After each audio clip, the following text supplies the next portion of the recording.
तो पिछली बार कितने लोग थे जिन्होंने अटेंड किया था ये? तो आप में से कुछ ने उसको अप्लाई करने की कोशिश करी अपने घर पे या कुछ किया अप्लाई? यस।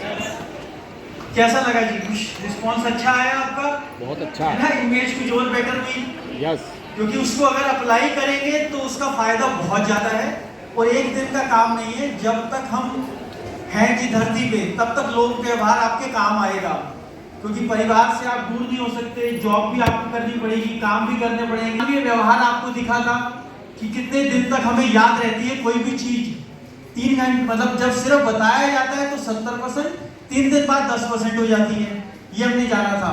अगर दिखाया जाता है तो 20% और अगर दिखाया और बताया दोनों जाता है तो 65% भी याद रहता है। ये मैं नहीं कह रहा, ये एक बहुत बड़ा सर्वे हुआ, उसका रिजल्ट आपके सामने है।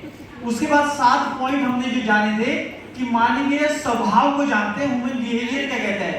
ह्यूमन बिहेवियर कहता है कि कोई भी सज्जन जो है अपने मतलब खुद के बारे में 10,000 ज्यादा बार सोचता है दूसरे के अपेक्षा। इसलिए जब हम बता रहे होते हैं कि हमने ये अचीव किया, ये किया, लेकिन वो ये जानना चाह रहा है क्या मेरे लिए भी कुछ है इसके अंदर, क्या मेरे घर की कुछ बेहतरी स्थिति हो पाएगी, सिर्फ वो ये जानना चाहता है। तो उसके बारे में हमने पिछली बार बात करी थी। सेकंड पॉइंट हमने करा था कि बात कैसे करें लोगों से कुशलता से। जब ये सुने थे आपने 4 शब्द कैसे आपने फेंके थे अपने जीवन से बाहर, हाथ रखा था ना ऐसे।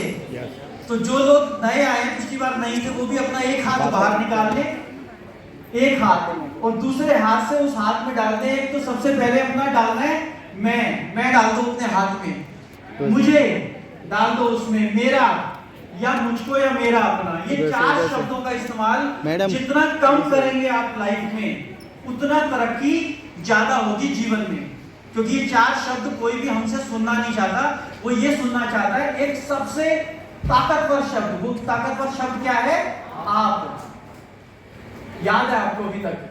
तो उस आप के बारे में बात करनी है कि आप कैसे हैं, आपकी तबीयत कैसी है, आपके घर में सब ठीक है, आपकी बिटिया जो वहां रहती थी, आपके जवाई कैसे हैं, उनकी तबीयत कैसी है। जितना आप उनके बारे में बात करते हैं तब वो आपको पसंद करने लग जाते हैं।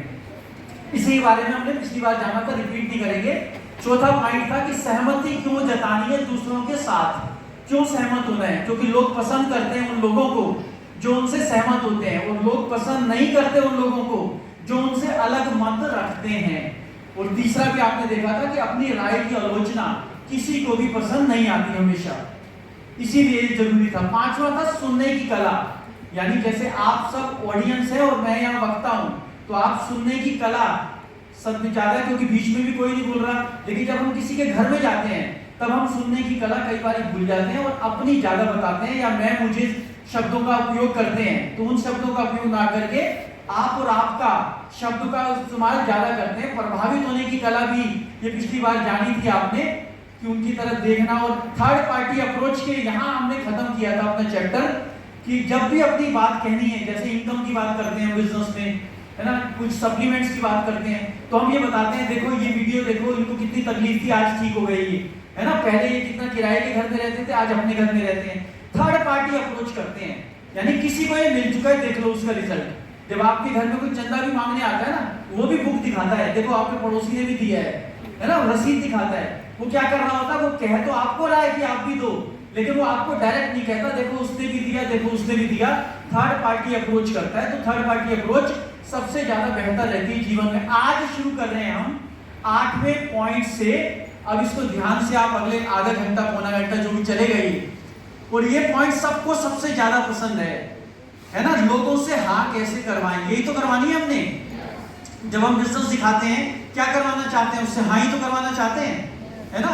जो घर में जितने भी रिलेशन है, जैसे पेरेंट्स जो है बच्चों से क्या करवाना चाह रहे हैं, हाँ ही तो करवाना चाह रहे हैं कि हमारी बात से तुम सहमत हो जाओ। तो ये हाँ करवाना कितना इंपॉर्टेंट है, लेकिन ये भी एक कला है। क्यों? क्योंकि लोगों में हाँ कहलवाना सिर्फ भाग्य, कल्पना और उसके भावों पर निर्भर नहीं करता कि आप चाहते हैं तो सिर्फ इस बात पे हानि हो जाएगी। आगे क्या कह रहे हैं, 4 नियम है इसके अंदर, 4 तरीके हैं अगर आप हाँ करवाना चाहें तो। आगे क्या कहते हैं वो नियम, हाँ कहने का कारण दें उनको।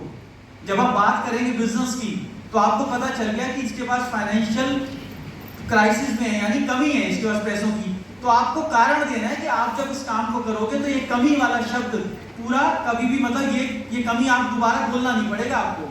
क्योंकि एक आदमी नौकरी कर रहा है 10 साल से 20 साल से और आज वो कह रहा है मेरे पास 3000 नहीं है, तो उससे हम बड़े प्यार से पूछ सकते हैं ना कि सर आपके जैसी पोजीशन ही मेरी भी थी, मेरे पास 10 साल पहले भी 3000 नहीं थे, आज भी 3000 नहीं थे, और अगर मैं इसको ना करता तो शायद अगले 10 साल में भी नहीं होंगे। तो क्यों ना कुछ करा जाए जिससे ये कमी हमें बार बार बोलना ना पड़े, और हाँ कहने वाले प्रश्न ही पूछें। ऐसे क्वेश्चन करने हैं हमें जिसका आंसर हाँ ही होता है। जैसे आपने किसी को बिजनेस के बारे में बताया और अगर आप ये पूछते हैं कि भाई अपने नाम पे करोगे या वाइफ के नाम पे करोगे, क्या बोलेगा वो? ये नहीं पूछेंगे हम करोगे नहीं करोगे जी, कर लेंगे आप, तो वो 2 ऑप्शन दे दिया। अगर किसी से पूछते हो आप, आपके घर में कोई आएगा और अगर आप ये पूछोगे चाय पियोगे क्या कहेगा वो? सुबह से ढूंढ रहा होगा चाय, है ना, नहीं मिली उसको, उसके बाद हो सकता है इच्छा भी होगी पीने की, लेकिन वो कहेगा अभी किसी के घर से आ रहा हूँ वहां से पी के आया हूँ, है ना। लोग क्योंकि दूसरों को तकलीफ नहीं देना चाहते इसलिए वो ना ही करेगा। लेकिन जिसको आपने पिलानी होती है उसको कैसे बोलते हो अपने घर में? चाय पियोगे, ठंडा पियोगे, कोल्ड ड्रिंक पियोगे, 2-3 ऑप्शन दे देते हो, और जब तक चाय आती है तब तक ठंडा भी दे देते हो उसको, और ठंडे को कुछ टाइम हो जाता तो फिर चाय भी ले आते हो उसके लिए, क्योंकि आप पिलाना चाहते हो, है ना। तब ऐसे ही हम क्या कराना चाह रहे हैं? उससे हाँ करवाना चाह रहे हैं, तो हाँ वाले क्वेश्चन ही तो पूछेंगे उससे। ऐसा ऑप्शन ही क्यों दे जिसमें ना, जैसे बिजनेस दिखाया किसी को, उसके बाद हम पूछते हैं उससे कि भाई क्या अच्छा लगा आपको बिजनेस या कैसा लगा, तो यहाँ आपने उसको ओपन एंडेड क्वेश्चन दे दिया, उसका जवाब वो ना भी दे सकता है या कह सकता है ओके जी ठीक है बस। और फिर क्या करोगे आप? उसने कह दिया मुझे कोई खास तो नहीं लगा, अब बता दो उसको कैसे खास बन सकता है। ये मौका आपने खत्म कर दिया, अब वो सुनेगा नहीं आपकी। लेकिन अगर उससे हम ये पूछे इस मीटिंग के बाद कि आपको सबसे अच्छा क्या लगा, प्रोडक्ट्स अच्छे लगे, प्लान अच्छा लगा, टेस्टिमोनियल अच्छा लगा, या यहाँ की विदेश यात्राएं अच्छी लगी, अब क्या बोलेगा? एक चीज को चुनेगा ना, तो बस वही तो कारण है उसके करने का। तो हाँ वाले ओपन एंडेड क्वेश्चन पूछिए। पार्ट टाइम में करोगे, फुल टाइम में करोगे, है ना, 3 लेना चाहोगे या 4 लेना चाहोगे हैंड वॉश?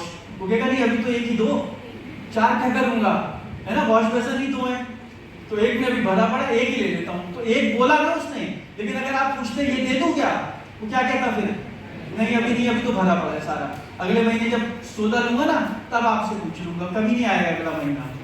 तो ओपन एंडेड क्वेश्चन नहीं पूछने, जिसका जवाब हाँ ही होता है वही पूछने हैं बस।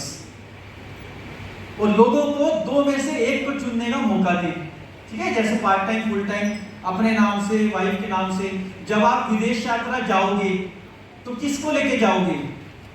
अगर कपल में आपको यात्रा करने का मौका मिले और आप किसी मैरिड से बोल रहे हैं, उसकी वाइफ के सामने ही पूछ रहे हैं, क्या बोलेगा वो? फंसा दिया आपने तो उसको, वो यही कहेगा जी इसी के साथ जाऊंगा और किसके साथ जाऊंगा, यानी उसका नाम नॉमिनी में वो लिखवा रहा है आपके आपसे। आगे जी, लोगों से हाँ कहवाने की आशा रखें, उन्हें ये जानकारी भी दें कि उन्हें हाँ की उपेक्षा की जाती है।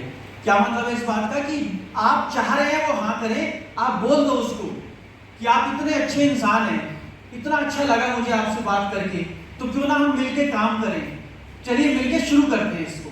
ये थोड़ा सा कॉन्फिडेंस से थोड़ा सा अगला स्टेप है। ये कई बार ये लग सकता है ये ओवर तो नहीं हो जाएगा, दृढ़ विश्वास की अगली कड़ी है ये, लेकिन कई बार ना लोग डिसीजन लेने में बहुत कंफ्यूज रहते हैं।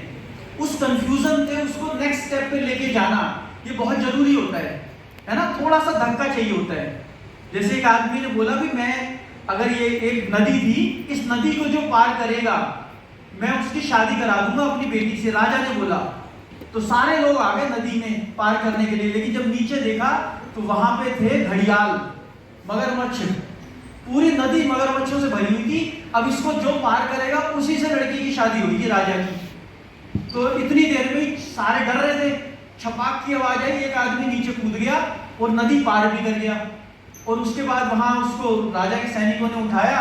उसके बाद बोला भी बड़े बहादुर निकले आप तो, आपको क्या चाहिए? राजा राज चाहिए, आधा राज चाहिए, क्या चाहिए, या शादी करनी है राजकुमारी से? वो कह रहा कुछ नहीं चाहिए, मुझे उस आदमी का पता बताओ जिसने धक्का दिया मुझे, है ना। कोई चाहता नहीं है, कोई भी जब भी आप इसको प्लान दिखाते हैं चाहता वो यही है कि मैं इग्नोर करूं इसको, कल बता दूंगा, सोच के बता दूंगा। सोचने वाली इसमें बात क्या है, जब लाखों रुपए लगना नहीं, 1000 रुपए में शुरू हो जाता है बिजनेस, उसमें भी 1200 का सामान मिल जाता है और 100 रुपए के प्रोडक्ट्स फ्री मिल जाते हैं, तो बाकी बचता क्या है, इसमें लगा क्या उसका। लेकिन ये इतना आसान है मना करना, क्योंकि लाखों नहीं लग रहा, तो वो पोस्टपोन कर सकता है, क्योंकि आज तक उसमें निर्णय लेने के लिए कंफ्यूजन है। उसके घर के जो कपड़े होते हैं ना जी, घर के कपड़े छोटे छोटे, वो भी खरीदने नहीं गया आज तक, वो है ना ऐसा। तो कहां से कॉन्फिडेंस आएगा। आप सोचते हैं कि भाई, हम क्या सोच रहे हैं कि 1 घंटा वो सीएनटी देखेगा और आज ही कह देगा मुझे क्राउन बनना है, नहीं लेगा डिसीजन, वो पोस्टपोन करेगा, वो टालेगा। लेकिन उस टालने की जंप करा सकते हैं और कह सकते हैं कि चलो करते हैं यार, मुझे भी अच्छे लोगों की तलाश है, आपको भी अच्छे लोगों की तलाश है, आपको भी जीवन में बेहतरी चाहिए, मुझे भी ऐसे लोग चाहिए, आप बहुत ईमानदार हो, चलो मिलके करते हैं। और आपने अगले स्टेज पे पहुंचा दिया, यानी जंप करा दिया उसको। अगली बार वो ये सोचता है और उसी समय वो सोचने लगता है कि चलो अच्छा बताओ करना क्या है इसमें, है ना, नेक्स्ट स्टेज पे ले आओ उसको। 9th पॉइंट है लोगों के भाव को निश्चित करना। यानी अगर आप 10 लोगों से मिलते हैं इस बिजनेस के लिए, वैसे भी जीवन में 10 लोगों से मिलते हैं, अगर आपको ऐसी चीज पता चल जाए जिसमें से 10 में से 9 आज से आपको पसंद करने लग जाएंगे, कैसा लगेगा जी। मैंने पिछली बार ही बताया था, प्यार करने वाले की ट्रेनिंग दे रहे हैं हम यहाँ पे। अगर अप्लाई करोगे आप तो बड़ा फायदा होने वाला है। क्या है वो चीज, वो लिखा हुआ है साइड पे, आगे चलते हैं। अगर आप प्रयास करें तो 10 में से 9 लोग फौरन आपको पसंद करेंगे। ज्वाइन करेंगे नहीं करेंगे, बिजनेस कितना करेंगे वो बात नहीं है, लेकिन जो ज्वाइन तब करता है आदमी जब हमें पसंद करता है। यहाँ ना तो कोई वाली साहब को ज्वाइन करता है, ना वेस्टिज को ज्वाइन करता है, वो ज्वाइन करता है आपको, आपके बात करने के तरीके को, आपकी कॉन्फिडेंस को और आपके अपनेपन जो दिखा रहे हो ना, उसे ज्वाइन करता है। तो पहले जब आप नजर मिलाएं, इससे पहले कि आप कुछ बोलें और मौन तोड़ें, वहां पे क्या बिखेर दें, जादू बिखेर दें उसके कमरे में और एक अच्छी सी स्माइल पेश कर दें उसको, जैसे आप अभी कर रहे हैं सारे। देखो, है ना, देख रहे हो आप, एक दूसरे को देखो, सारे स्माइल कर रहे हैं। नहीं कर रहे तो करो। तो ये स्माइल कितनी जरूरी है, क्योंकि जब भी आप किसी के घर जाते हैं ना जी, किसी शादी में जाते हैं, कहीं पहली बार जाते हैं और कुछ बताना चाहते हैं, बिजनेस की प्रपोजल शुरू करना चाहते हैं, तो एक कंफ्यूजन होती है शुरू करें कहां से, है ना। कई बार बहुत अच्छा समझाने आता है आपको, लेकिन वो लाइन नहीं मिलती है, शुरू कहां से करें। तो ये शुरू कहां से करें, अगर आपने इस ताश के महल को ध्वस्त करना है, ये डर है, काल्पनिक डर है ये, सिर्फ बस एक पॉइंट नहीं मिल रहा, लेकिन वहीं आप स्माइल करके देख लो। जैसे ही आप स्माइल करते हो उसी समय आपका डर खत्म हो जाता है। और जब आप स्माइल नहीं करते तो नेगेटिव विचार बहुत तेजी से आपके दिमाग में आने लगते हैं। जैसे अभी आप कुछ बुरा सोचो, ऐसे ही कुछ भी बुरा सोचो, कुछ भी जीवन में भी, ये बुरा हो गया, वो बुरा हो गया, कुछ ऐसा सोचो जो आपके जीवन में कभी हुआ हो या ना हो, कभी आप ऐसा चाहते हो ये तो कभी ना हो, वो आप सोच के देखो। अब आप वो सोचते रहो, लेकिन स्माइल कर दो, साथ साथ स्माइल करो। अब आपको वो विचार आ रहा है जो गंदा सोचा था, जो बुरा सोचा आपने, क्योंकि जैसे ही आप स्माइल करते हो, हर बुरा विचार को रह ही नहीं सकता उस खोपड़ी में, जिसमें जैसे स्माइल में इतना जादू है ये। और कितने पैसे लगते हैं इसको करने में, इतनी जादू की चीज है। जब भी जैसे आपको लगता है, कई बार कईयों को लगता है यार स्टेज पे आके बोलने में डर है थोड़ा सा, कितनों को लगता है स्टेज पे आके बोलना डर लगता है, थोड़ा सा हिचकिचाहट होती है। तो जैसे ही आप पहुंचे, आप देखना जिसको डर लग रहा होगा ना, उसके चेहरे पे दिख जाएगा आपको ये घबरा रहा है। लेकिन अगर उसको ये पता है फार्मूला और उसने अगर स्माइल कर दी, तो फिर वो कुछ भी बोल सकता है, फिर वो बोलने लायक बन गया, है ना। नमूना दिखाएं इसका एक, मैम आ जाओ एक बारी, आपको डर लगता है, इधर आओ एक सेकंड के लिए, आप आ जाओ 1 मिनट, देखना कैसे मैजिक होता है।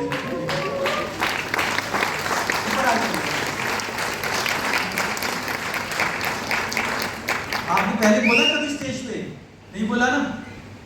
तो अगर आपको जो आपने आज प्रोग्राम देगा सीएनटी, इसको पाठ करने का मौका मिलेगा, थोड़ा घबराहट होगी ना, है ना। चलो आपका नाम क्या है? सितारा। सितारे की तरह चमकने वाली है, इसका मतलब है नाम ही देखो। तो यहाँ पर आपको, जब हम स्टार बनते हैं, यानी जब हम वेस्टीज में सितारा बनते हैं, तब आपको क्या मिलता है? विदेश यात्रा भी मिलती है, गाड़ी भी मिलती है। और इनका नाम ही सितारा है पहले से, है ना, तो इनको कौन रोक सकता है। तो इसको करेंगे हम बहुत बढ़िया मिलके, और आप सही में स्टार डायरेक्टर बन के। और अब आप जो डर लग रहा है आपको, अब एक स्माइल करो, तो आते समय जो डर था अब है वो थोड़ा सा कम हुआ। ये मैजिक का जादू, मुस्कुराहट का जादू है ये। Thank you so much.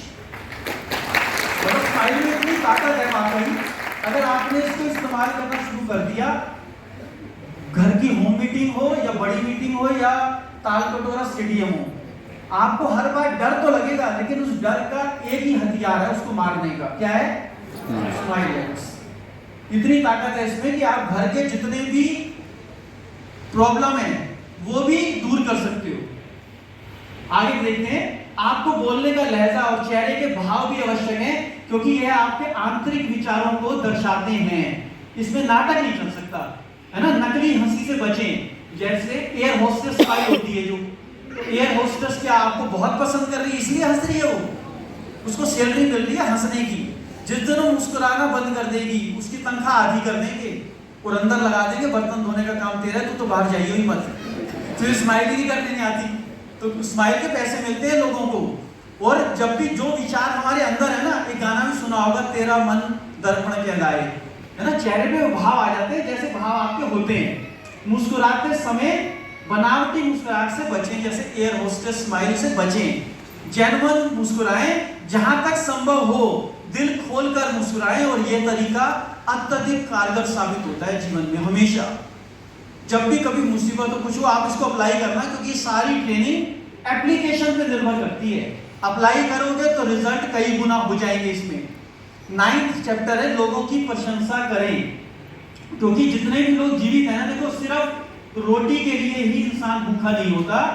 क्या लिखा है कि मनुष्य केवल रोटी के लिए जीवित नहीं रहता, उसके शरीर के साथ साथ आत्मा के लिए भी खाना चाहिए।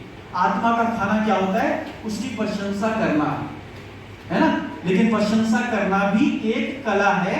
उसी कला को अब हम सीखने जा रहे हैं कि क्या कहते हैं, किसी व्यक्ति का या किसी व्यक्ति को ढूंढने, मतलब ढूंढे उसे और फिर दिल खोल के प्रशंसा करें। ये होमवर्क है आपके लिए। कुछ भी दिल में सोचें, जैसे हम प्रशंसा करते हैं अपने ड्रीम्स को, कैसे करते हैं? पसंद करते हैं, नापसंद करते हैं। मान लो कोई कह रहा है मैं 10,000 कमाता हूं अभी, लेकिन मैं 1 लाख पे जाना चाहता हूं इस चीज में, तो 1 लाख रुपए उसके लिए क्या है? ड्रीम है, इनकम है ना, चाहता है वो। हम जैसे उसको वो याद आती है 1 लाख आएगा तो मैं ये करूंगा, तो यानी वो प्रशंसा कर रहा है अपने ड्रीम की, खुशी महसूस कर रहा है और उसी के आगे। लेकिन प्रशंसा दिल से की जानी चाहिए, बनावटी ना हो, है ना। मान लो किसी के घर गए आप, सुबह उठा ही वो इतना लेट है और अभी नहाया भी नहीं है, और उसको बोल रहे हैं आप बाल तो तेरे भाई बहुत बढ़िया लग रहे हैं, आज तो शाहरुख खान लग रहा है, वो समझ जाएगा कि मेरे को ये चढ़ा रहा है, यानी कि झाड़ पे चढ़ा रहा है। व्यक्ति को नहीं, काम की प्रशंसा करें, क्योंकि हम जिस काम में है ना जी, यहाँ पे आपको लेडीज से भी मिलना होगा, जेंट्स को बता रहा हूँ, है ना, यूथ को भी मिलना होगा, और भी कई रिलेशन होंगे। और किसी के घर जाओगे आप, मतलब हवाई कोई लेडी लेके जाएगी आपको अपने घर, तो उसके घर के और भी तो जेंट्स हैं, तो अगर आप उसको पर्सनली तारीफ करते हैं तो इसके मतलब 2 निकल सकते हैं, और बाद में आपको बताना पड़ता है कई बार, नहीं मेरा ये मतलब नहीं था। बोलते हैं ना कई लोग, मेरा ये मतलब नहीं था जी, मेरा ये मतलब नहीं था। अरे जिसके मतलब ही 2 हैं, उसे करने की भी जरूरत क्यों है? क्या जरूरत है उस काम को, उस बात को बोलने की जिसमें बाद में मतलब समझाना पड़े? अगर मतलब एक ही है तो एक ही बात बोल दो ना।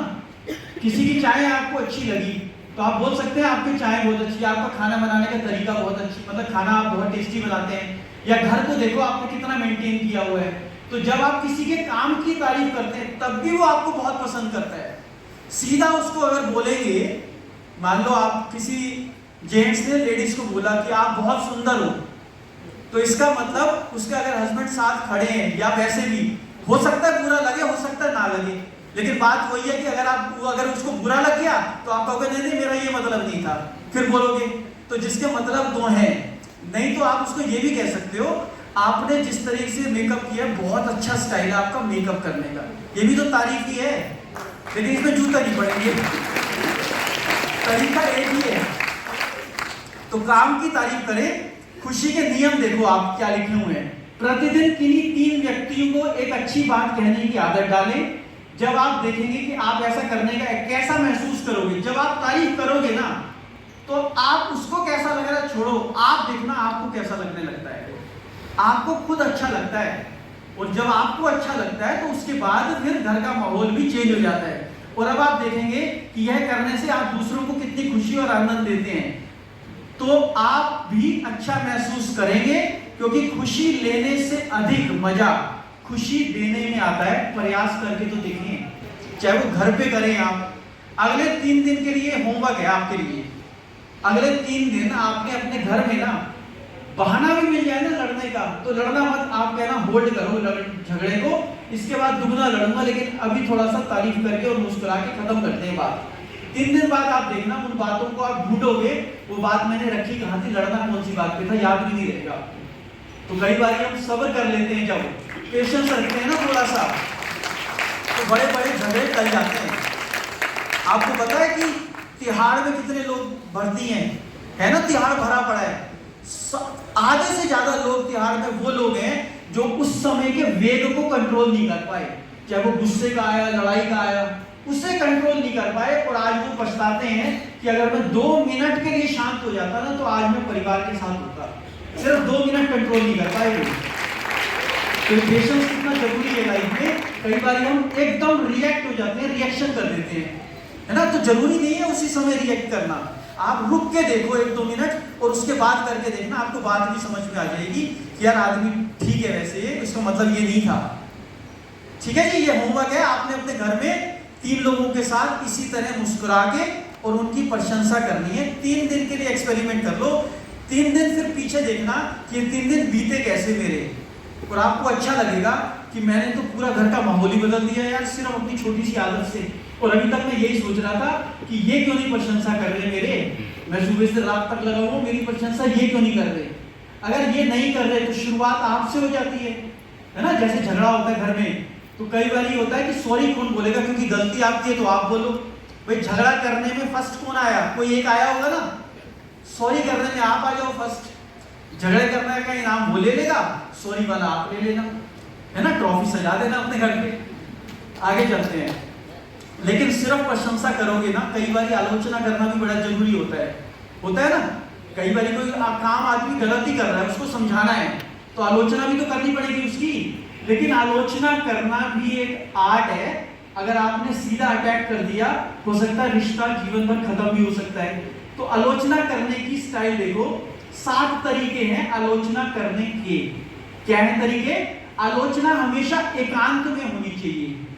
जैसे यहाँ पे मान लो कई लोगों ने पाठ किया, अब नीचे वो उतरे और उसी समय दिनेश जी ने मान लो एक को पकड़ा जिसने प्रोफाइल किया है, कोई भी किया कि यार कैसा प्रोफाइल किया, 10 लोगों के सामने ही कि कैसा किया आपने, 2 साल हो गए आपको प्रोफाइल में, ये भूल ही गए आप, ग्लोबल 100 बताया ही। कैसा लगेगा उसको? अच्छा लगेगा, बुरा लगेगा? एक तो सुबह नींद छोड़ के, संडे की बेड छोड़कर वो हमारे लिए आया है यहाँ पर, है ना, प्रशंसा बनती थी वैसे तो उसकी। लेकिन क्योंकि उसको बताना है कि तेरी गलती कहाँ है, तो उसको अकेले में बताएंगे हम, अकेले में ले जाके फिर बताएंगे आज तेरी ये गलती थी। लेकिन आलोचना कभी कैसे करनी चाहिए? अकेले में, सीधा ऐसे नहीं। आप आलोचना की प्रस्तावना एक तरुण शब्द से या बधाई से करें। सबसे पहले तो उसको ये बोलना है हमने कि आज का पाठ आपने बहुत ही बढ़िया किया, इतना अच्छा मैंने आपका पाठ ही नहीं देखा आज आपने जो किया, है ना, और एनर्जी लेवल भी आपका बहुत अच्छा था। लेकिन आपके पार्ट में ना यार वो ग्लोबल 100 वाला, 38 नंबर वाला वो भूल गए आप, ठीक है। और उसके बाद कैसे एंड किया फिर? लेकिन जो लोगों ने आपकी तारीफ करी बाद में, वो मुझे बहुत अच्छा लगा। तो सैंडविच फार्मूला, सैंडविच देखा आपने? तो पहले करना है ग्लोरीफाई, क्लैरिफाई, ग्लोरीफाई। आलोचना करने का हक उसी को है जिसके पास कोई समाधान भी हो। पहले तारीफ कर रही है उसकी, बहुत ही बढ़िया काम किया, है ना, फिर उसको बताना है ऐसा करना चाहिए था। कि आपने मान लो किसी के घर पे खाना बना और उसमें नमक डालने ही भूल गए, अभी पता नहीं है नमक, आपने खाना खाया तो आप बोल रहे हैं कि बहुत, मतलब आज तो ऐसे घुल रही है सब्जी मुंह में रखते ही एकदम, और इतना मजा आ रहा है खाने में, लेकिन थोड़ा सा नमक अगर और हो जाता ना तो इसको चांद सितारे लग जाते इसमें, है ना। लेकिन आप सेवा शुरू से इतनी ज्यादा करते हो और कभी मेरे कहने की जरूरत नहीं पड़ती, कहने से पहले खाना आ जाता। तो ग्लोरीफाई, क्लैरिफाई, ग्लोरीफाई। नहीं तो सीधा आप बोल के देखो कि खाना नहीं बनाने आता, ऐसे बोल के देखना, अगले दिन से मिल जाए तो आपको। तो अगर आपको, है ना, छोटी छोटी चीज है ना, तो आलोचना करना भी कला है, व्यक्तिगत ना लें। कई बार आदमी जिसकी आलोचना हो रही होती है, जिसको समझा रहे होते हैं, वो भी उस करेक्शन को पर्सनली ले लेता है, और दूसरा आदमी भी ये मान लेता है इसको तो आता ही नहीं कुछ भी, इसको इतनी बार समझा लिया, इसको यही नहीं आ रहा, इसको फॉर्म भरना ही नहीं आ रहा, अभी तक डेमो किट नहीं बनाने आई इसको। तो उसकी आलोचना हम बार बार ना करें, एक काम की आलोचना एक ही बार करें। एक गलती की एक बार सजा दे दी, बहुत हो गया ना भाई। उस बारी कोई बात हुई और कुछ बात हुई, आपके दोस्ती में झगड़ा हुआ, फिर बाद में खत्म हो गई, लेकिन दोबारा जब भी मौका मिला, और दोस्त हो या वाइफ हो या हस्बैंड हो, पुरानी 10 साल की भी निकाल लेते हैं। उस दिन भी तुमने ये किया था, उस दिन भी ये किया था। जब वो बात खत्म हो चुकी है और उस पर फूल डाले जा चुके हैं, तो फिर खोदना क्यों है उसको दोबारा। जब भी खोदोगे पुरानी चीजें, क्या वो मिलेगा? स्मेल आएगी, बदबू आएगी या खुशबू आएगी? स्मेल आएगी, गंदी, है ना।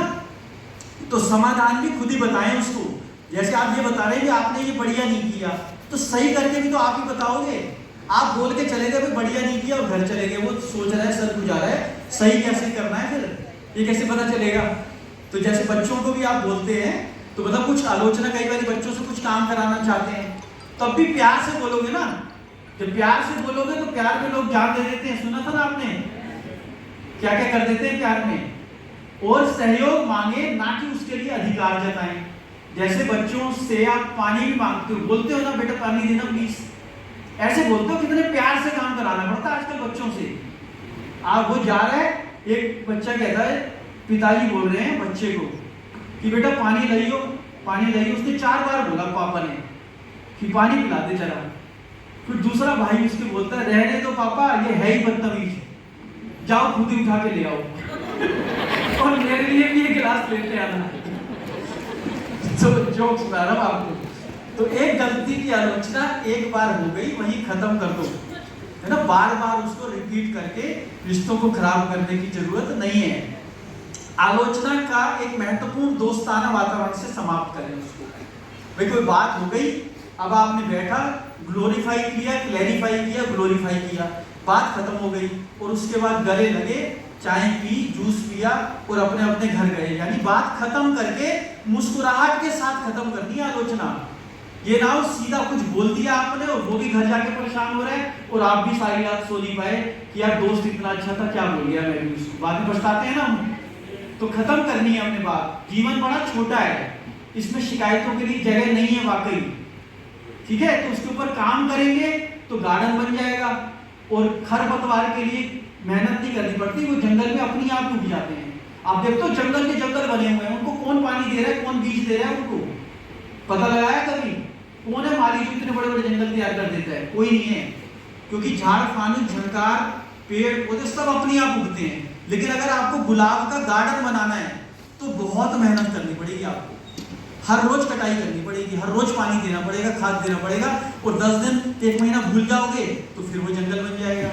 इसलिए जीवन को हमने बेहतर करना है, रिश्तों को बेहतर करना है, सारे लोगों को ज्वाइन करा के उनसे अच्छे काम भी करवाने हैं, उनके घर भी इनकम पहुंचानी है, अपने घर भी लेनी है। तो प्यार से ही हो सकता है, आलोचना करके और मतलब खराब करके रिश्ते नहीं हो पाएगा ये काम। 12वां है लोगों को धन्यवाद कैसे कहें, क्योंकि थैंक यू के हर आदमी भूखा है जी। थैंक यू, कोई भी किसी को थैंक यू बोल के देखो, अच्छा लगेगा उसको, बुरा लगेगा? अच्छा लगेगा ना। तो थैंक यू करना भी एक कला है। आप यदि किसी के प्रति कृतज्ञ हैं और उसकी अनुभूति की काफी, मतलब सिर्फ आप सोच रहे हैं कि कृतज्ञ इतना काफी नहीं है, आपको यह कृतज्ञता और प्रशंसा उन लोगों को प्रकट भी करनी चाहिए, धन्यवाद करना चाहिए उनको। किसी ने बहुत अच्छा किया और आपने सोचा सबने ताली तो बजाई थी, अच्छा ही है वो समझ जाएगा, और आप उसकी 3 महीने बाद कह रहे हैं कि यार उस दिन जब 21 तारीख को फंक्शन हुआ था ना CNT में, 21 तारीख को, 21 मई की बात कर रहे हैं, सितंबर में, उस दिन आपने बहुत अच्छा पाठ किया था। अरे उस दिन भूख थी, उसको प्रशंसा की, उस दिन सोच रहा था कि मैंने कैसे किया, है ना। उस दिन उसको तालियां शाबाशी चाहिए थी, उस दिन किसी ने दी नहीं, 3 महीने बाद दे रहे हैं, अब वैल्यू होगी उसकी। ऐसे ही जब आपके लिए कोई काम करता है कोई, यानी आप कहीं गए और दरबार ने आपके लिए गेट खोला तो क्या बनता है उसका? थैंक यू बनता है ना। एक बार कोई वेटर ही आपको सामान दे के गया, प्लेट रख के गया आपको, सिर्फ ये उसकी देखो रोजी रोटी की मजबूरी है कि आपको सर्व कर रहा है ना। तो सब लोगों में कहते हैं ना, तुम्हारे किस रूप में नारायण मिल जाए, सब में भगवान है, हमारे अंदर भी है, उसके अंदर भी है, लेकिन फिलहाल वो उस काम को कर रहा है। तो इसका मतलब ये नहीं है कि वो निंदा का या अपने से छोटा आंकने की जरूरत नहीं है उसको। अगर वो खाना ना करे, हमारी गली में अगर कोई झाड़ू ना लगाए ना, आप उस गली से 10 दिन बाद निकल नहीं सकते, बचा बचा के पैर को जाना पड़ेगा आपको। इतना बड़ा काम कर रहा है वो आपके लिए, आपको पता ही नहीं है कि कितना काम कर रहा है। और 10 दिन पूरा जमा होगा जब हम तो हमारे लिए काम ना करें, तो 10 दिन बाद इतना पूरा होगा, इतने बीमार होंगे हमारे घर पे लोग, होंगे नहीं होंगे जी, बीमारियां अटैक करेंगी, सारे वायरस बैक्टीरिया सब आपके घर पे दरवाजे पे खड़े हुए हैं। और आप उसको जब रोज करता था वो, तब तो कोई थैंक यू नहीं किया उसको। आज नहीं कर रहा तो लिख लिख के सीएम को भेज रहे हैं, अभी सफाई वाला तेरा कब आएगा। तो ये हक उसका था पहले भी। तो धन्यवाद का मान रखें, सबका इसका इस्तेमाल करें, स्पष्ट रूप से बोले, नाम लेकर बताएं उसको, है ना, नाम लेके उसको। जैसे 5 लोग खड़े थे, आप बीच में से 5 के बीच में चल दिए बोल के कि थैंक यू। अब दिनेश जी सोच रहे हैं मुझे बोल के गए, है ना, और सोच रहे हैं मुझे बोल के गए, चित्रा जी सोच रहे हैं मुझे बोला किसको है थैंक यू, किसी एक को बोला होगा ना आपने। तो नाम लेके बोले उसका, स्पष्ट रूप से कहें। आप धन्यवाद कह रहे हैं, उसकी ओर देखें भी सही। अगर वो धन्यवाद के लायक है तो देखने लायक भी तो होगा, है ना। देख हम उधर रहे उसको बोल रहे थैंक यू भाई बहुत बढ़िया किया तुमने, तो ऐसे काम नहीं चलेगा। लोगों के नाम पुकार कर धन्यवाद करें, क्योंकि पहले नाम से बहुत ज्यादा प्यार होता है लोगों को।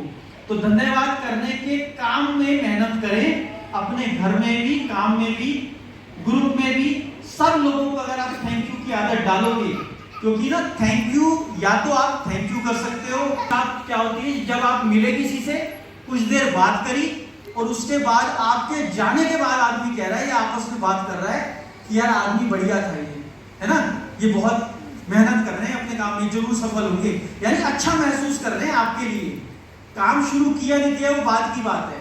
अगर हम अच्छे लग गए उसको, आज नहीं करेगा 2 साल बाद कर लेगा, और अगर हम भी पसंद नहीं आए 2 साल बाद तो करेगा, हमारे साथ नहीं करेगा बस, है ना। तो हम चाह रहे हैं आगे चलकर भी अपना बिजनेस बढ़े। तो आप कौन है, अमिट छाप कैसे छोड़ेंगे? कई बार हम अपने काम के प्रति ना हीन भावना रखते हैं। जैसे कोई मान लो ऑटो चलाता है और उससे आपने पूछा भी क्या काम करते हो आप, तो बोलेगा छोटा सा ऑटो डाला हुआ मैंने। तो छोटा, अपने बिजनेस को छोटा कब कहता है आदमी? जब उसको पता होता है मैं इसमें से बड़ा कर ही नहीं सकता कभी। मैं जी छोटा सा LIC एजेंट, छोटी मोटी दुकान कर रखी है मैंने। छोटी मोटी दुकान क्या है? आपके आसपास की पूरी गली इसलिए रोज खाना खा पाती है क्योंकि तुम खोलते हो दुकान, है ना। छोटा काम नहीं है उसका। भगवान ने उनके घर में खाना भिजवाना था और तुम्हें जरिया बनाया, तो गर्व भी तो कर सकता है वो इस बात पे। लेकिन वो अपने काम को छोटा समझ रहा है। जब छोटा समझ रहे हो किसी काम को, तो काम भी कहता है कि तुम भी फिर छोटे हो, मैं तुम्हें बड़ी इनकम दूं क्यों फिर, है ना।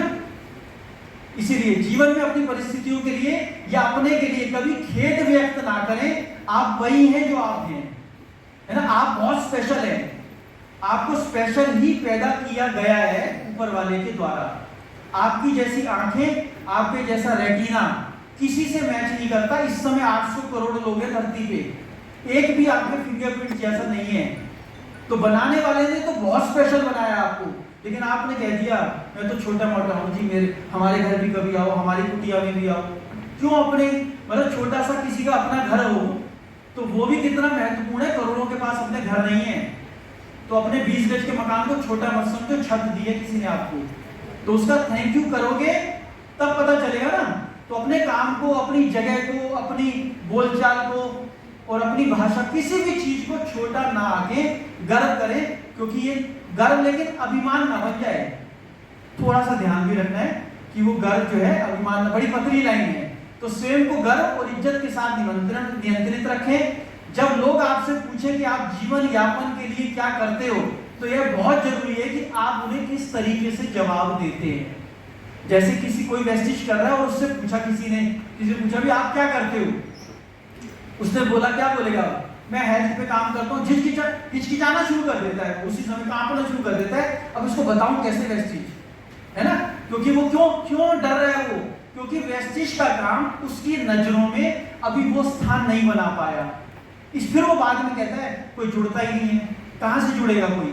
पहले जब हम सम्मान देंगे किसी को, किसी यूथ से आप बात कर रहे हो कि मैं लोगों को पढ़ाई के साथ साथ, जब तक वो 3 साल पढ़ाई करता है और 3 साल के अंदर अंदर 50,000 से 1 लाख रुपए कमाने लायक बनाते हैं, हम ऐसा कुछ यूथ का प्रोग्राम करते हैं। आप आगे आगे चलोगे, यूथ आपके घर तक पीछे पीछे आ रहा है, भाई बताओ तो सही करते क्या हो, है ना।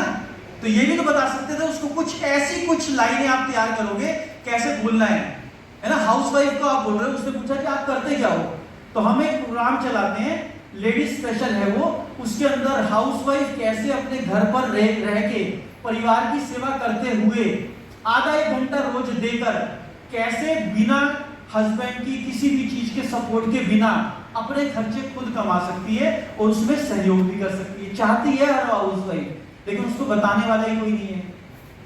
तो बैठा के उसको बाद में आधा घंटा समझा सकते हैं। तो जो शुरू में 1 मिनट जो इंट्रोडक्शन देना है आपको, कभी भी ऐसे नहीं देना जल्दबाजी में और हीन भावना से या नीचा समझ के अपने आप को कभी नहीं देना। ईमानदार बने, क्योंकि जो आप हैं वो हैं। उत्साहित रहिए, कहते हैं ना एक्साइटमेंट में बहुत पावर है, बिजनेस एक्साइटमेंट है, बहुत सुनते होंगे आप। तो एक्साइटमेंट क्यों लाएगा? एक्साइटमेंट उसी को होती है जो अपने काम को बहुत अच्छा समझ रहा होता है। आप किसी ना फौजी वाले जवान को चलते हुए देखना, उसकी चाल में मतलब चाहे उसकी तनख्वाह 25,000 होगी, लेकिन चाल से आपको प्रभावित कर देगा वो, होगा नहीं होगा। किसी स्पोर्ट्समैन को चलते देखो, जब वो बैटिंग के लिए आते हैं या करते हैं, मतलब अलग ही स्टाइल होती है। अभी तो 1 रन नहीं बनाया उसने, सिर्फ आ रहा है वो, लेकिन उसकी चाल पे कायल हो जाओगे आप कि ये बंदे कुछ करेगा जाकर। तो कुछ बोला नहीं, कुछ करा नहीं, लेकिन विश्वास उसको अपना इतना है, इतना प्यार करता है अपने काम को कि वो आपको उसकी चाल में दिखता है, उसकी बोलचाल में दिखता है। आवश्यकता से अधिक व्याकुल ना हो, ओवर एक्साइटमेंट ना हो जाए। जैसे किसी के घर गए आप और आपको उम्मीद नहीं थी, आपने सोचा 1-1.5 हजार का ज्वाइनिंग हो जाएगी, लेकिन उसने ऑर्डर दे दिया 6,000 का और आपसे भूला ही नहीं समारे, इतनी खुशी हो गई आपको। अब वो फर्स्ट फ्लोर पे रहता है, वो छत पे खड़ा अभी, और आप जो दोनों लोग नीचे से निकले उसके घर से, वो ऊपर से देख रहा है आप नाच रहे हो एक दूसरे को। यार कमाल कर दी इसने, बिल्कुल उम्मीद ही नहीं थी, 2 महीने बाद मिला मुझे ऐसा ऑर्डर। उसको ही बोले जा रहे हैं, ऊपर वो सुन रहा है क्या बातें कर रहे हैं, वो सोच रहे हैं इनका काम चल नहीं रहा, मेरी वजह से चल रहा है सारा। तो ओवर एक्साइटमेंट नहीं दिखानी चाहिए, हमें कंट्रोल रखना चाहिए। दूसरों को नीचे गिराकर स्वयं को ऊपर उठाने की कोशिश ना करें। कई बार कोई दूसरी कंपनी की बात करता है तो हम सीधा उसके ऊपर अटैक कर देते हैं कि पहले मैंने भी किया था, इतने महंगे प्रोडक्ट है। अपनी लाइन को अपनी तारीफ करो, आप अपने प्लान के बारे में कुछ और अच्छा जानो, उसकी तारीफ करके आप उसको और भी तो अच्छा बना सकते हो। एक लाइन किसी ने खींच दी, उसके बाद बोला कि इस लाइन को छोटा कैसे करना है, हम मिटाएंगे उसको तो हाथ गंदे हो जाएंगे। और लाइन को मिटाने वाला, बुराई करने वाला सामने वाले को कभी पसंद नहीं आता। जब आप किसी और की बुराई करते हैं, किसी और की आलोचना करते हैं, तो सामने वाला ये सोच रहा होता है कि जब मैं नहीं रहूंगा ना सामने, ये मेरी भी बुराई करेगा कहीं ना कहीं जाकर, क्योंकि इसकी आदत है ना। तो वहां पर क्या है, दूसरे को बिना नीचा गिराए भी आप अपने प्लान को, अपने प्रोडक्ट्स को, इस पूरी 1 घंटे की प्रेजेंटेशन में आपने किसी और कंपनी का नाम सुना हमारी प्रेजेंटेशन में कि उसके प्रोडक्ट्स ऐसे हैं कि उसके ऐसे हैं? किसी ने बोला? सिर्फ हमने ये बताया हमारा फ्लेक्स कैसे काम करता है, हमारा राइस ब्रांड कितना अच्छा है, हमारे पास जो कॉस्मेटिक्स है वो कितनी अच्छी है। हमने अपनी बात करी, बाकी आप खुद समझदार हैं कैसे कर रहे हैं। आगे चलते हैं जी। किसी व्यक्ति या वस्तु को कभी बुरा ना बोले, क्योंकि वो समझता है कि मेरी भी तारीफ ये नहीं करता होगा, यानी बुराई करेगा। लास्ट पॉइंट है, सबसे खुशखबरी की बात कि लास्ट स्लाइड आ चुकी है और घर जाने का टाइम बड़ी जल्दी आने वाला है आपके पास। तो अपनी बात को सही ढंग से कैसे करें, यहाँ पर 5 नियम है इस बात को अमल करने के लिए प्रभावशाली वक्ता बन सकते हैं। यह नियम ही रुचिकर और अरुचिकर वक्ता में अंतर स्पष्ट करता है। कोई इंटरेस्टिंग वक्ता है या इंटरेस्टिंग नहीं है, ये किस पे निर्भर करता है? इस बात पे निर्भर करता है कि हम क्या बोलने जा रहे हैं और क्या सुनने जा रहा है वो। कैसे है इसका नियम? जानिए कि आप कहना क्या चाहते हैं। कई लोग कहते हैं कि मेरे को हो गए 2 साल 2 साल हो गए, अभी तक ना मेरी टीम नहीं बन रही, मेरी इनकम ज्यादा नहीं आ रही, घर का खर्चा नहीं हो रहा, आने जाने के पैसे भी नहीं निकल पा रहे। और उसके साथ बैठ के जब हम पूछते हैं कि पिछले 1 महीने में कितने लोगों को उसने प्लान दिखाया है, तो बताता है कि 2 को या 1 को दिखाया है। कितने लोगों की कॉलिंग करी है? कॉलिंग बहुत कम करी है। क्या आप डेली अपडेट करते हो अपनी लिस्ट को? वो कहता है मैं वो भी नहीं करता। तो खुद समझ जाता है कि जब मैं काम ही नहीं कर रहा तो रिजल्ट आना कहाँ से? अपनी आप ऊपर से थोड़ी कूदेगा रिजल्ट। जितना हम काम करेंगे, जितना हमारे पास रबड़ होगा, उसी में से कुछ की चप्पल बनेगी ना। रबड़ तो हमारे पास 1 किलो है, ट्रक हमने खड़ा कर रखा है, ये चप्पलें बनते लोड कर देंगे भाई, कहाँ से बनेगी? 1 जोड़ी भी नहीं बनेगी। तो रॉ मटेरियल नहीं है हमारे पास। तो जो आप करना चाहते हैं, जो आप कहना चाहते हैं, उसकी नॉलेज तो ले सकते हैं। टीम नहीं बनी अभी, टीम बनने में देर लग रही है, कोई दिक्कत नहीं है, लेकिन सीखने में देर क्यों लगने लग गई? सीख तो जल्दी भी सकते थे। YouTube पूरा भरा पड़ा है, 5 लाख वीडियो है, यहाँ हर संडे ट्रेनिंग हो रही है और सिखाया जा रहा है। क्योंकि कई बार वो नहीं आ रहा कि मेरे गेस्ट नहीं थे इसलिए मैं CNT में नहीं आता, ऐसा भी कुछ लोग कहते हैं। गेस्ट नहीं थे तब तो और ज्यादा आना चाहिए था, है ना, ताकि जब गेस्ट आए तो हम उसको स्टेज पे दिखें। तब तक साल हो चुका होगा, जब हर बार आप आओगे तो आपकी प्रेजेंटेशन कितनी अच्छी हो जाएगी और आपको भी ऐसा मौका मिलेगा स्टेज पे आके बोलने का, क्योंकि आप वक्ता इतने अच्छे हो, इतनी बार सुन चुके हो। एक ही गाना अगर आप 100 बार सुन लोगे ना, चाहे वो मद्रासी गाना हो या बंगाली गाना हो, आप उसको गाने लायक बन जाते हो। और ये तो सिंपल हिंदी में CNT तो सिखा रहे हैं, कितना आसान है।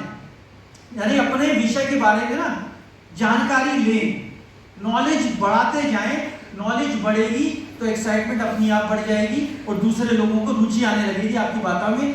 और संक्षिप्त रहें, बहुत ज्यादा ओवर एक्साइटमेंट में ज्यादा बोले ना, बात करते समय श्रोता की ओर देखें, क्योंकि जो जिसके घर आए हो समझाने, वो दिखने लायक तो होगा ही, देखने लायक भी होगा।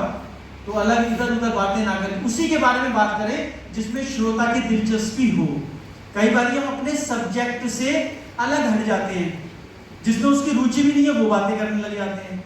एक बात से दूसरी बात निकली, दूसरी से तीसरी निकली, पता चला CNT वहीं रह गई, बिजनेस की बात वहीं रह गई और हमारी बात कहीं दूसरी ओर चल पड़ी और आधा 1 घंटा हमने ऐसे ही बिता दिया। और वो आदमी सोच रहा होता है कि कब ये चुप होगा और कब चाय खत्म होगी और ये घर जाएगा। होता है ना ऐसा? आप तो नहीं सोच रहे ऐसे? नो। प्रवचन और भाषण देने की कोशिश ना करें। भाषण और प्रवचन से लोग बोर हो जाते हैं। यहाँ मजबूरी है, यहाँ क्योंकि ये स्टेज ऐसा है कि मैंने सिंगल को बोलना है, लेकिन जब आप किसी के घर जाओ, घर पे बात करो, तो दोनों पक्षों को बोलने का मौका दें और उसको ध्यान से सुने। सिर्फ सुनने से ही आप पसंद आने लगेंगे। यह कला बहुत कम लोगों में होती है, अतः सहज ढंग से बात करें, सहज बने और अपनी बात में रहें। केवल वही कहें जो नेचुरल रूप से आप बताना चाहते थे, उसके घर जाकर जो बताना चाहते थे ना, वहीं तक सीमित रहें। बहुत ज्यादा इसलिए ये स्लाइड बनाई जाती है कि कई बारी चुटकुले और कहानी के बीच में स्लाइड से हम दूर हो जाते हैं। स्लाइड क्या करती है, हमें दोबारा खींच के लाती है, भाई टॉपिक पे रहो, है ना, ज्यादा दूर जाने की जरूरत नहीं है। तो इसलिए ये बहुत आसान है। तो हर आदमी, कोई भी हमें देखो सिर्फ सुनने के लिए पैसे नहीं दे रहा, वो चाहता है मेरे जीवन में कुछ बदलाव आए। और ये सारी चीजें जो 14 आपने चैप्टर पढ़े हैं ना, पिछली बार 7 पढ़े थे और आज 7 पढ़े हैं, ये 14 चैप्टर आपके जीवन को बदल तो सकते हैं, लेकिन एक कंडीशन अप्लाई है इसके अंदर। पता है ना आपको क्या है? क्या कंडीशन है? अप्लाई करना पड़ेगा, है ना। जूस तो संतरे का बहुत निकलेगा, लेकिन उसको निकालना पड़ेगा, डालना पड़ेगा जूसर में, फिर चलाना पड़ेगा, उसके बाद इतना टेस्टी होगा कि मजा आ जाएगा। और ये एक दिन की बात नहीं है, लगातार आप इसकी प्रैक्टिस करो, बार बार इनको देखेंगे, याद आएगा आपको, और इनसे आने वाले बहुत सारे झगड़े, बहुत सारी चीजें हम टाल सकते हैं। जीवन बड़ा छोटा है, क्यों ना इसको हंस के, मुस्कुरा के और लोगों के साथ मिलके काम करें। लेकिन काम करते हैं।